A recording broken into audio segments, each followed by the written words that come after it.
Noticias de último minuto. Quédate a ver este video hasta el final. En todo lo que va del 2025 se han contabilizado 115 jornadas sin personas que pasaran a mejor vida en el país. El pasado miércoles 21 de mayo finalizó con un registro de 0 personas que pasaran a mejor vida en todo el territorio nacional, según indican las estadísticas oficiales publicadas por la Policía Nacional Civil. En todo lo que va del mes de mayo, se contabilizan 17 días sin personas que pasaran a mejor vida, que se suman a los 25 días sin casos registrados en enero, a los 26 de febrero. Mientras tanto, marzo culminó con 22 y abril finalizó con 25. En todo lo que va del 2025 se registran 115 días sin personas que pasaran a mejor vida a causa de la violencia. Gracias a estrategias como el régimen de excepción y el Plan Control Territorial. No se trata solo de promesas, sino de hechos, y los suyos hablan alto y claro: un país más seguro, más fuerte y con más futuro. Ahora pasaremos con esta información. La Asamblea Legislativa aprobó esta ley y grava con 30% a las ONGs que perciben fondos internacionales para actividades políticas. De esto y más venimos hablando, de hecho, a lo largo de esta entrevista, y hoy me acompaña Rafael Francisco Goches, docente, escritor y bueno, también columnista de Diario El Salvador, que de hecho ahí recientemente leí su artículo. Gracias por estar acá con nosotros, Rafael, bienvenido. Bueno, muy buenas noches y pues gracias por esta oportunidad para ejercer la ciudadanía a través del comentario político de los temas de actualidad. Por supuesto. Bueno, comencemos hablando del tema de actualidad, y es que la Asamblea Legislativa aprobó la ley de agentes extranjeros, que establece un 30% de impuestos a las ONGs con agendas políticas. Para los parlamentarios, los salvadoreños tienen derecho a saber quiénes realmente están trabajando por el pueblo y quiénes esconden intereses particulares. Ve esta nota y venimos hablando de esto. Queda aprobada la ley de agentes extranjeros. Muchísimas gracias, colegas. Con 57 votos a favor, la Asamblea Legislativa aprobó la Ley de Agentes Extranjeros, normativa que permite el cobro de un impuesto del 30% a las transacciones financieras de las organizaciones no gubernamentales que reciben fondos internacionales para actividades políticas. La nueva normativa responde al vacío legal que por años existió en El Salvador. Estos maleantes disfrazados de ONGs van a tener la oportunidad de ayudar al pueblo, fíjate. Al fin. Esta ley no está orientada a limitar las acciones de las organizaciones que sí trabajan para los más necesitados, sino más bien a cuestionar y transparentar las finanzas de las que su objetivo es interferir de manera negativa en la política nacional. Todos aquellos que hicieron una industria y que si les podía preguntar qué proyecto social tenía con los salvadoreños, no tienen ni uno más que el pago de planillas con jugosos salarios. Dentro de esta ley también se contempla la exención del impuesto a organizaciones que demuestren que su financiamiento es para proyectos sociales y no para desarrollar actividades políticas. Las ONGs que han tenido una labor social, las ONGs que han hecho bien su trabajo, no tienen de qué preocuparse, contrario a lo que pasaba con las que se robaban el dinero o con las que simplemente utilizaban el dinero para pagar planillas. Estos casos serán vigilados por el Registro de Agentes Extranjeros, RAEX, institución ligada al Ministerio de Gobernación, a la cual las organizaciones y sus financistas deberán inscribirse para cumplir con lo estipulado de esta ley. Rafael, ¿qué análisis podemos hacer de esta ley que bueno, ya fue aprobada por los diputados? Bueno, fíjate que para entender esta ley, yo creo que es importante hacer una breve reseña de la evolución que han tenido las ONGs, estas organizaciones llamadas ONGs, que son las siglas de organizaciones no gubernamentales, porque en sus orígenes eran, precisamente operaban con capital privado, donantes privados con fines filantrópicos, o sea, de beneficencia o de ayuda humanitaria. De hecho, organización, una de las más antiguas de las que se tiene noticia es precisamente la Cruz Roja, que surge ya por 1863. Y a principios del siglo XX hay otra muy importante que es Save the Children, que es ahí casi 1918, 19, por ahí. Bueno, pues la cuestión es que siempre han existido personas que tienen dinero y que han querido aportarlo para la sociedad a través de asistencialismo, de beneficencia o de ayuda humanitaria, ¿verdad? Eso es perfectamente humano, pues desde tiempos muy antiguos. Ahora bien, remontémonos al final de la Segunda Guerra Mundial, 1945, que es cuando se fundan las Naciones Unidas. Las Naciones Unidas ya reconocen ahí el concepto de ONGs, de organizaciones no gubernamentales, y la posibilidad de cooperar con ellas. Pero allí comienza justamente también lo que conocimos como la Guerra Fría, que después de haber sido aliados en la Segunda Guerra Mundial, Estados Unidos y la antigua Unión Soviética comunista, que fueron aliados en la Segunda Guerra Mundial, luego comienzan a disputarse los territorios, por ejemplo, en el caso de Alemania, pues, Alemania ocupó la mitad cada uno, y entonces después la Unión Soviética dijo, pues de aquí no nos salimos, y llevaron a la división incluso de Alemania. Comienza la Guerra Fría, y en esa lucha de, por una parte, el comunismo quererse expandir a todo el mundo, y nos toca en América Latina de muchos movimientos de izquierda comunista que vinieron por acá, y Estados Unidos tratando de frenar el expansionismo soviético. Entonces, en esa pugna en América Latina, surge muchas dictaduras militares de derecha, ¿verdad? Las más emblemáticas, Pinochet en Chile, ¿verdad? Pero en todos los países nosotros tuvimos dictaduras militares de derecha por los años 60 y los años 70, ¿verdad?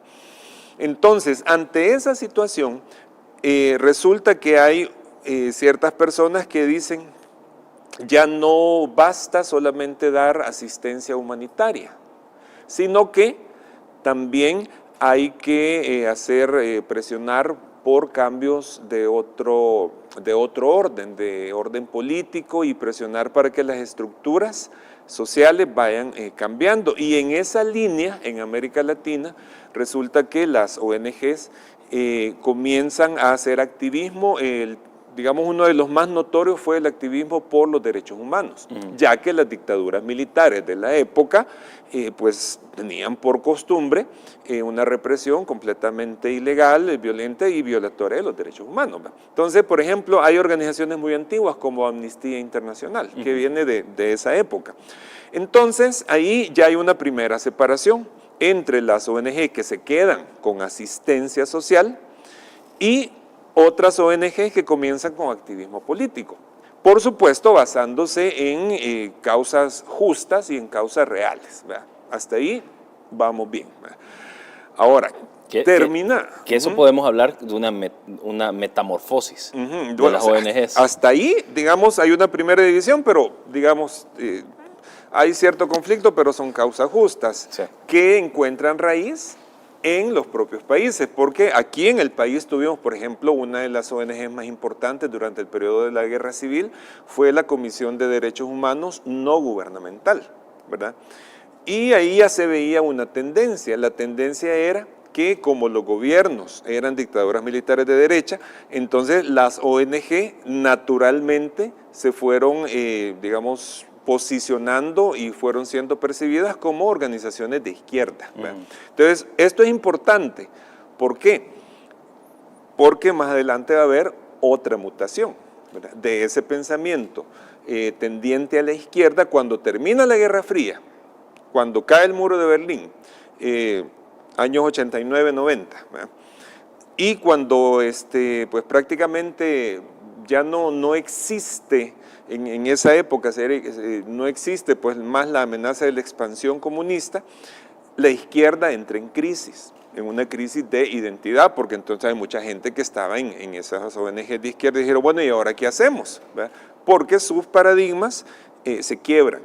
Y entonces ahí viene una mutación clave, y es que aparece una nueva forma de activismo, ¿verdad? Siempre cercana al pensamiento progresista de izquierda, a veces es izquierda solamente cultural, otras veces es izquierda económica, pero digamos quedémonos con una izquierda como más progresista, ideológica, en donde dicen, bueno, hay muchos otros temas en donde nos podemos posicionar, ¿verdad?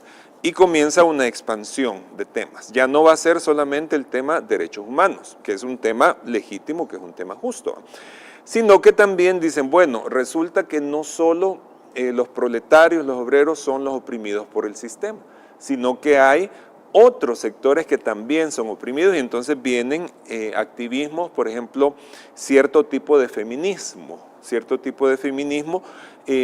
digamos, dentro de un marxismo cultural, ¿verdad? Feminismos hay muchos, ¿verdad? Y causas feministas hay muchas y mayoritariamente son legítimas, pero hay ciertas ONGs que adoptan cierto tipo de feminismo, ahí es donde va, digamos, los movimientos pro aborto, digamos, ciertas luego, agendas. Ajá, entonces y aparecen movimientos indigenistas, aparecen movimientos ecológicos que van contra la estructura misma del sistema, aparecen, bueno, una cantidad de agendas, ¿verdad?, de estas organizaciones.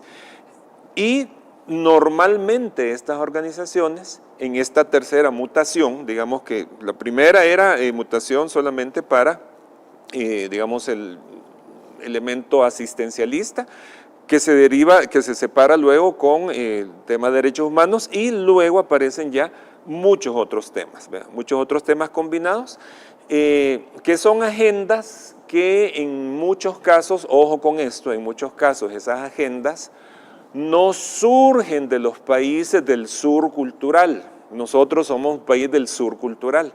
El norte cultural, que es de donde viene el financiamiento, dicta esas agendas.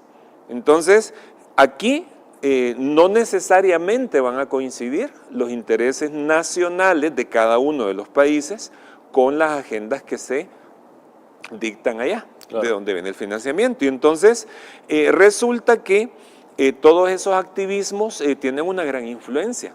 No son menores, ya voy a mencionar más adelante una influencia directa que tuvo uno de esos activismos y que es muy importante para nosotros en nuestra historia.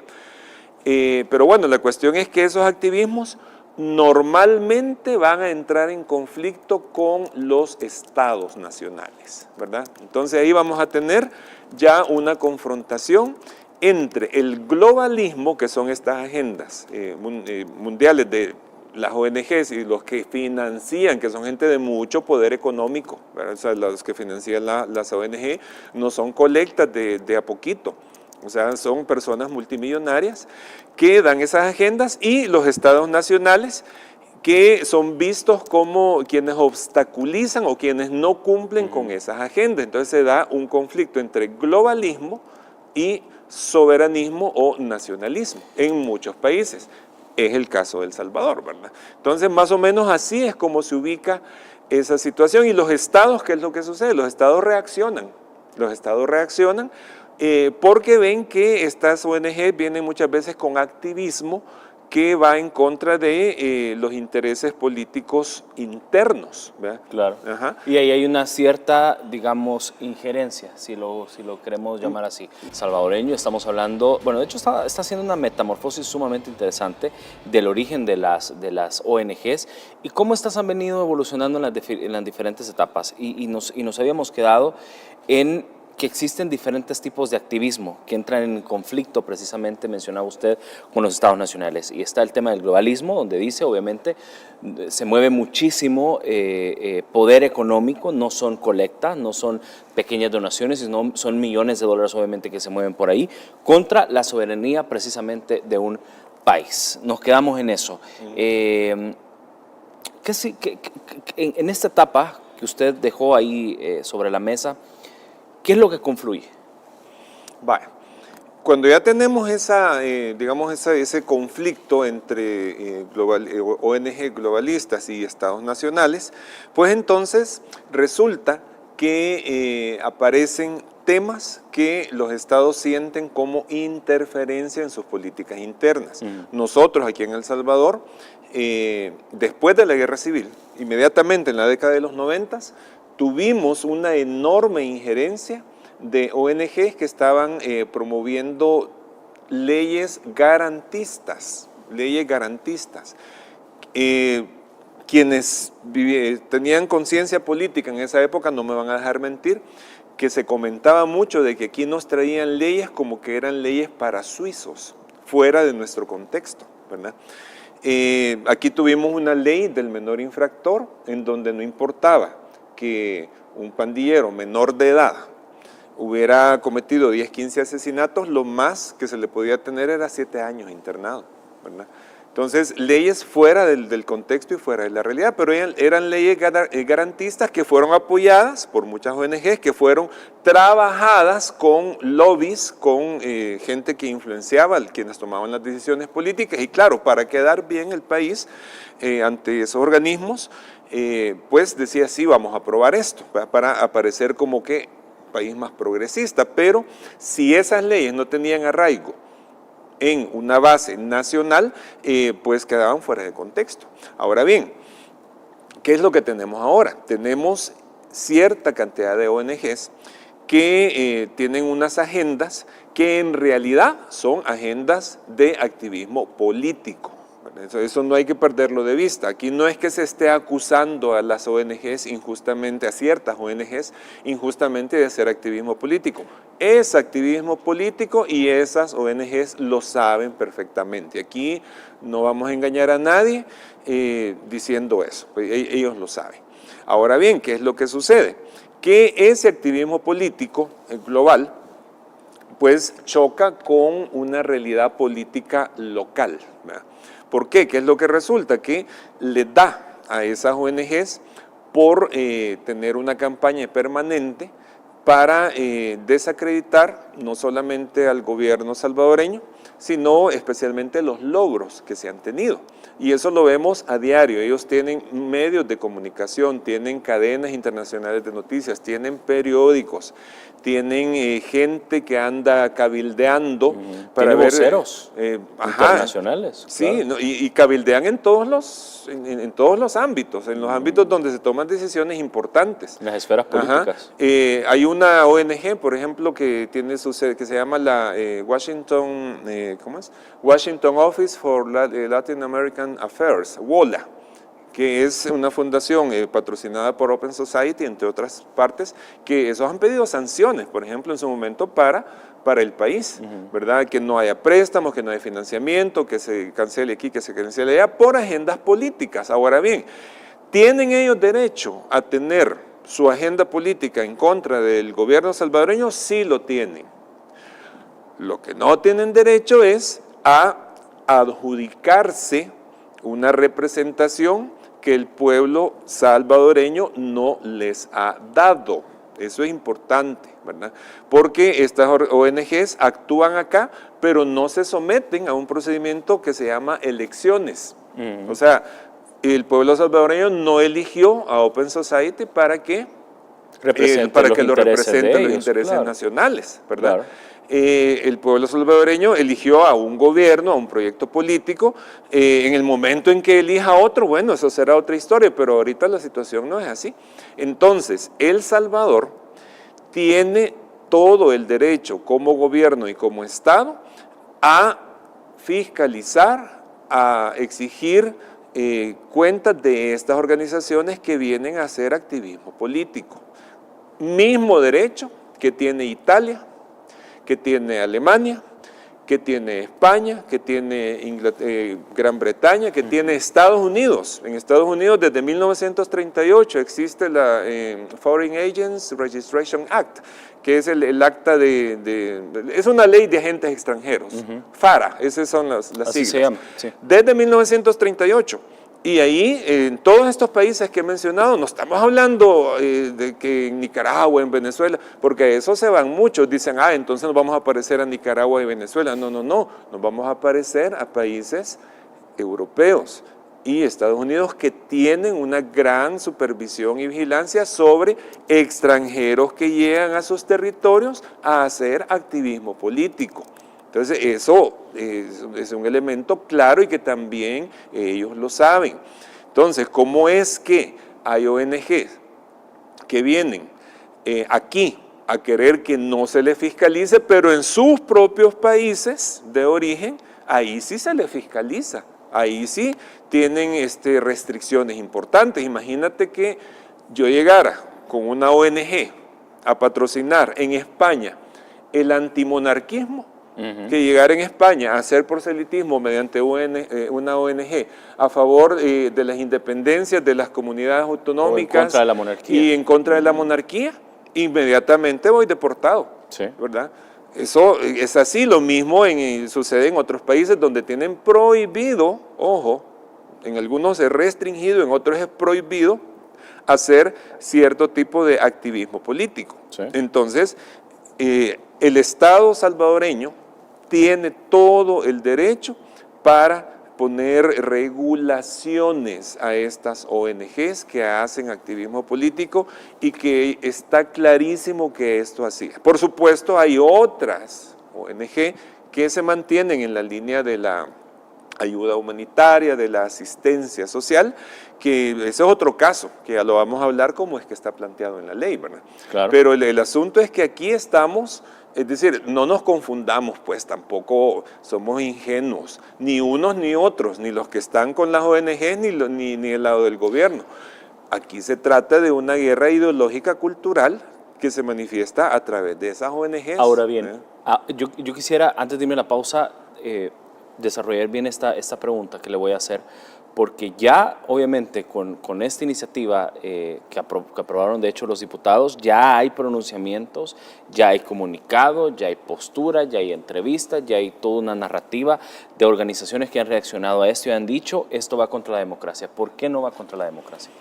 Bueno, no va contra la democracia sencillamente porque esa ley a nadie en El Salvador le prohíbe manifestarse, expresar su opinión, hacer activismo por esto o por aquello. La ley de agentes extranjeros en El Salvador no prohíbe, repito, no prohíbe que esos activistas sigan haciendo su trabajo, ¿verdad? Su trabajo literalmente, porque por eso cobran. No lo hacen de gratis. Y no $5. Ajá, y son salarios con estándares, y muchas veces estándares europeos, ¿verdad? Entonces, no es prohibido que lo hagan. Lo único que sí, tienen que registrarse, tienen que decir, miren, nosotros somos esta organización, llámese Cristosal, llámese Socorro Jurídico Humanitario, llámese Acción Ciudadana, lo que ustedes quieran. Nosotros somos esta organización, tenemos estos objetivos, recibimos este financiamiento, ¿verdad? Si hacen activismo político, entonces hay un impuesto del 30%, que es lo que vamos a desarrollar más adelante con la ley. De la pausa. Si no hacen activismo político, si son, digamos, ONG de ayuda social y de beneficencia, pues entonces hay un camino que la ley le señala, que es pidan la exención de los impuestos, ¿verdad? Pero eso es falso, que la democracia que se esté amordazando a la población, ¿verdad? Ahora, con respecto a todos los pronunciamientos, pues es evidente que esas organizaciones van a protestar, ¿verdad? Y sus voceros van a protestar. Eso es evidente porque les está afectando un interés monetario, ¿verdad? Sin embargo, también hay un elemento que es bien llamativo. ¿Quiénes están protestando? Los que trabajan en esas organizaciones. Yo no sé si vamos a ver, porque no lo sé, si vamos a ver que la gente, que la población salvadoreña salga a las calles a protestar por eso, porque eso yo no lo he visto. Yo he visto que han protestado los que trabajan en esas organizaciones, pero la gente, yo no veo que esté molesta por eso. Por el contrario, he visto comentarios de que puede haber algunos beneficios colaterales, unos explícitos y otros implícitos, en esta ley, ¿verdad? Entonces, claro, el ruido que pueden hacer es mucho, pero ¿qué tan representativo es ese ruido con respecto a la población salvadoreña? Eso quizás no está tan... No es tanto como ellos piensan. Bueno, bien, yo creo que antes de preguntar y de analizar obviamente las posturas, lo que dijeron y todo, creo yo que era bien importante también ver quiénes son los que estaban sentados en la mesa, ver quiénes estaban atrás también en la mesa. ¿Por qué?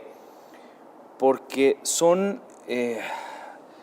personas que desde el día uno, algunos obviamente han sido activistas políticos y han tenido obviamente chalecos de un partido político, y desde el día uno han estado en contra de todo lo que hace el presidente. Es decir, también yo creo que a la hora de ver también los mensajes, más allá de lo que puedan decir, es quiénes estaban conformados precisamente en esta mesa de conferencia de prensa.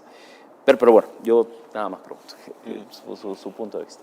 Vaya, sí, es lo que te decía, ¿verdad? Los que han salido a protestar son los que trabajan y reciben este tipo de financiamiento, ¿verdad? O sea, eso me parece bastante claro. Vaya, ahora yo tengo la impresión, ¿verdad?, de que las personas de donde viene el dinero de estas ONG, que como dije, son personas del norte cultural, ¿verdad? Miren, estas personas tienen claro por qué lo hacen. Ellos lo hacen porque creen en los valores y en la agenda que ellos están desarrollando, ¿verdad?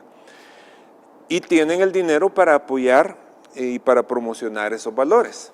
Y no es poco, insisto, tienen mucho dinero. Ahora bien, les llega a ellos la queja de que va a haber un 30% de impuestos para su activismo. ¿Qué van a hacer estas personas? ¿Ustedes creen que estas personas van a decir, pues entonces ya no vamos a hacer el activismo? Si ellos dinero tienen. Entonces, me parece a mí que estas organizaciones van a seguir haciendo su activismo. ¿Quiénes van a asumir ese 30%?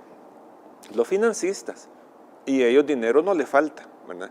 Entonces, yo estoy seguro que Socorro Jurídico Humanitario, Cristosal, muchas organizaciones ecológicas, por lo menos así se presentan, que estaban por ahí, mesas para diferentes temas, mesas para esto, mesas para aquello, yo creo que su financiamiento lo van a seguir recibiendo, ¿verdad? Lo único que ahora con ese impuesto, y me parece que las personas que financian van a preferir asumir ese impuesto antes que renunciar a su activismo. ¿Por qué? Porque ese activismo es la razón de ser en la vida de estas personas. No hay tentación más grande para el ser humano que imponer sus ideas a otras personas. Entonces, se trata de lo que estamos viendo acá es, y esto ustedes no me van a dejar mentir también, es cierto, es un neocolonialismo cultural. Eso es lo que estas organizaciones hacen. Traer agendas con ciertos valores que se basan en necesidades reales de la población, pero que no necesariamente responden a los intereses genuinos de esta población, sino que nada más son utilizados para promover otras agendas, como ya lo hemos visto en muchísimas ocasiones, ¿verdad? Que de un tema saltan para otro, de un tema ecológico saltan para un tema judicial de una sentencia firme, saltan para señalamientos contra el presidente, contra X funcionario, bueno, eso lo sabemos, y toda persona que ha trabajado cerca o que ha estado cerca de esas organizaciones sabe cómo operan. Pero insisto, yo creo que los financistas van a preferir asumir el 30% de impuestos antes que dejar de hacer ese activismo, porque es su agenda global y por eso viven, para eso viven, porque solo hay dos explicaciones para que una persona saque dinero de su bolsa que no va a recuperar inmediatamente.